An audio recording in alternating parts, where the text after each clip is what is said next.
If you guys watched webisode 2 a little while ago, we were out hunting around in Mexico with Dalton's Camaro and Chris's Mustang. It was all in good fun, just messing around until the Camaro decided to shut off on the way home and we had to tow it back to the house. Long story short, we got it here to the house, we got it in the garage, we took it apart, and we didn't find anything that was mechanically wrong with it, even though it was making this really weird sound.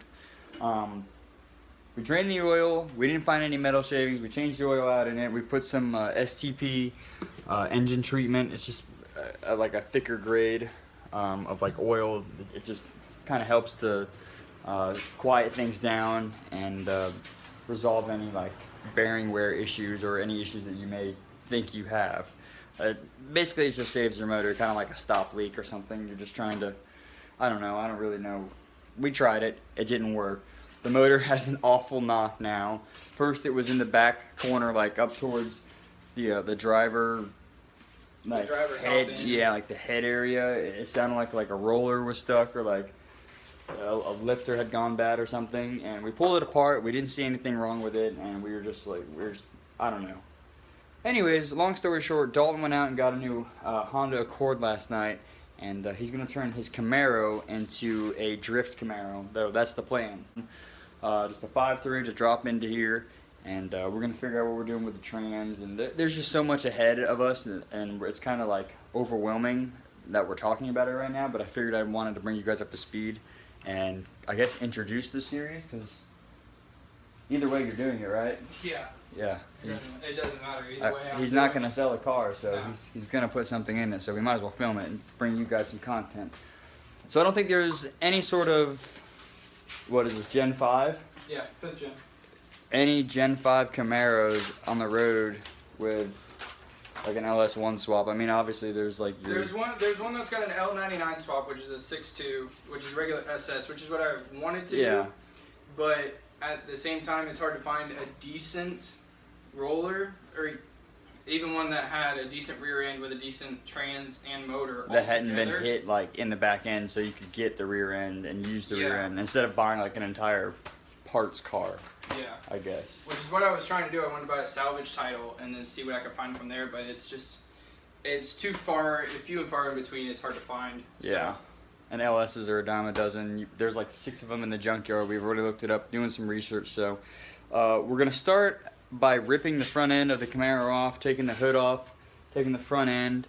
Then Dalton wants to get everything pretty much set up to pull the motor and the trans and yank everything out and kind of start figuring out what we need to do and what's going to go on. So if you guys have any suggestions, or if you're in the Jacksonville area and you could help, like give us a helping hand. We don't know very much about wiring, as in like wiring a new motor up. The swap shouldn't be that hard, putting the motor in here and getting it, you know, down in there and getting it, I guess, halfway to the point where it would run. Running the wires and figuring all that stuff out is going to be the hard part and the headache, at least for me and Dalton especially, because we don't ever mess with this. So if you guys are in the area and you want to help, you're more than welcome. Come on down and help us.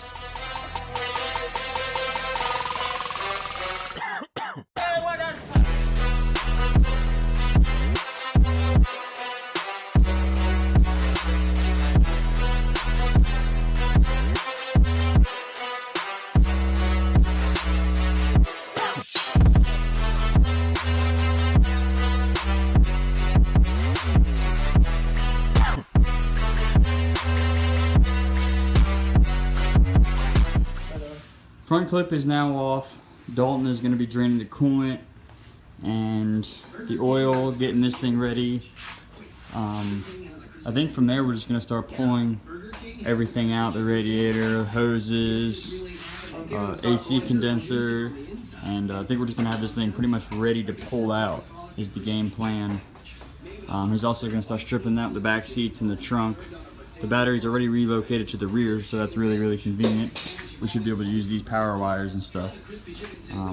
Other than that, guys, we're just ripping into it. So once we get a little further, we'll probably check in. Yay! Alright guys, so it is a wrap for today. We got a lot done.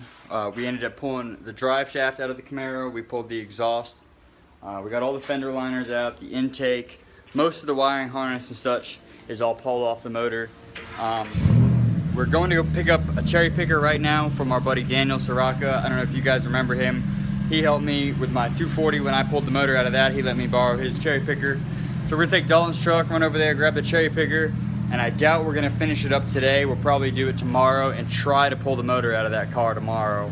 We've got it pushed over there, as you guys can see, in the parking lot. We just slid the front clip on it so it looks like it's a complete car, but everything's actually all out. The radiator, the fans, all of the hosing. Most of the car is taken apart. We did a pretty good job, pretty good hurt on it. So we're gonna go pick up that cherry picker and then bring it back here, put it in the garage, and then we'll probably see you guys tomorrow. That's probably the game plan. So see you at Daniel.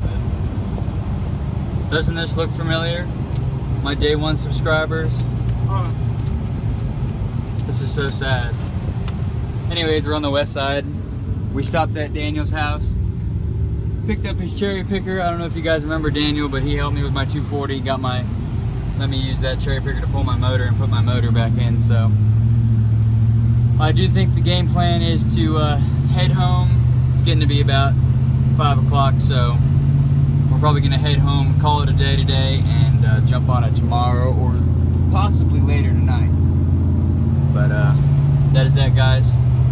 Worst case scenario, we will see you tomorrow. Day 2, guys, we are out here. We've pulled off the hood.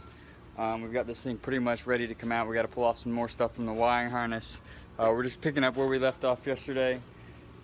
So far, it's going good. We're up in the air about the LS motor. I stated earlier that we're probably going to LS swap it. It's definitely up in the air right now because we're contemplating on doing a 5.3 for several reasons. One, it's a little cheaper. We can pick them up at the junkyard. Parts are everywhere for them.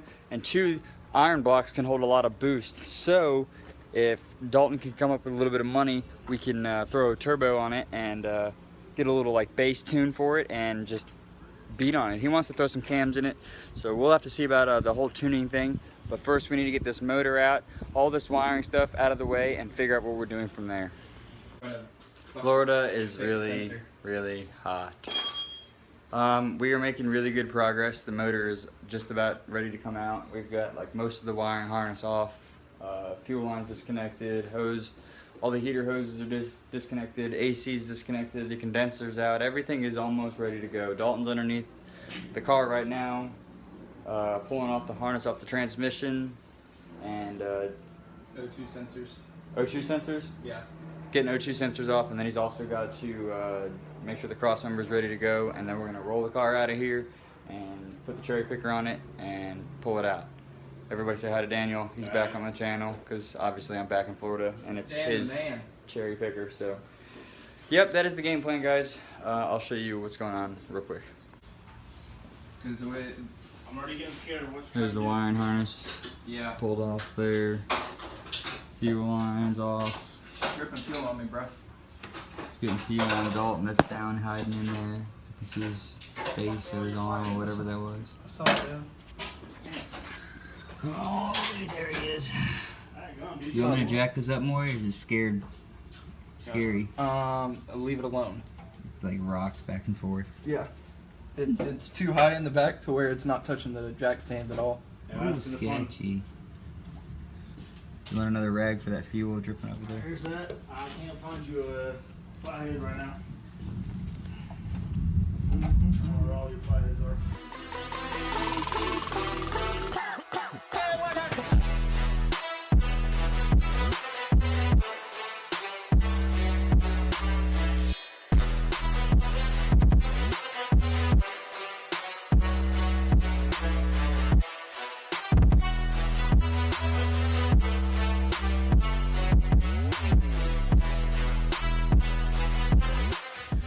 Alrighty guys, you just saw us rip the motor out of the Camaro. It has been a long day, but it's out. I'm happy, I'm exhausted. He's happy, he's stoked. We're ready to go eat dinner, and there's a storm behind us. You can't really tell. There you go, now you can tell.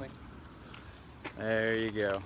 So yeah, that is a wrap for this little, I guess, series, the start of the series. I don't know. We're gonna go try to find a 5.3 next week, and then we're gonna get a harness, get that thinned out, figure out what we're gonna do about motor mounts, getting it all mocked up, and go on from there. So thank you guys for watching. I do appreciate it. I'm so stoked that we got this motor out. I'm so stoked to bring you guys this content, and hopefully, like here shortly, like this week or next week, we're gonna get this thing in, like primed up and painted. So that is a wrap, guys. Thank you for watching. Please like, hit. I screwed up. You see that? How loud that was. I screwed it up. Guys, please hit that like button. If you're new to the channel, hit that subscribe button. Hopefully I don't mess this up. Thank you for watching. See you guys later.